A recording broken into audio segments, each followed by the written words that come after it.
مساء الفل. النهاردة 12 رمضان، هنتكلم على لعيب رقم 12. هنتكلم على واحد من أحسن باكات الشمال اللي دخلت مصر آخر 25 سنة مثلا. هنتكلم على جilberto مولود سنة 1982، أنجولي. لعب للأهلي، لعب لليرز، لعب لبترو أتلتيكو طبعا، لعب لنادي اسمه ليماسول في قبرص. جilberto بطولاته كلها تقريبا مع الأهلي ما عدا دوري بس مع النادي القبرصي. واخد 6 دوري، 3 سوبر مصري، 2 أفريقيا للأندية مع الأهلي، و2 سوبر أفريقي.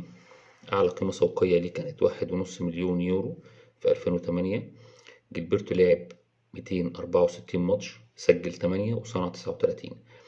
الظريف أو القصة في موضوع جilberto إن الأهلي كان رايح يشتري لاعب اسمه إيفلينو، كان من بترو أتلتيكو، وخدوا معاه أو النادي إدى هدية جilberto فوق البيع. يعني جilberto كان فوق البيع يعني. فلما راحوا الأهلي جوزيه قال لهم أنا مطلبتش أصلا إيفلينو ده، أنا معرفوش. قعد شوية في الأهلي ومشي. جilberto هو اللي كان عكس الاتجاهات كلها وعكس كان مفاجأة يعني للأهلاوية والأهلي يعني، إن هو دوت اللي بقى من أحسن باكات الشمال اللي دخلت الأهلي. وكان مرقد باكات يمين كتير أوي في الدوري المصري ومعقد ناس كتير أوي يعني.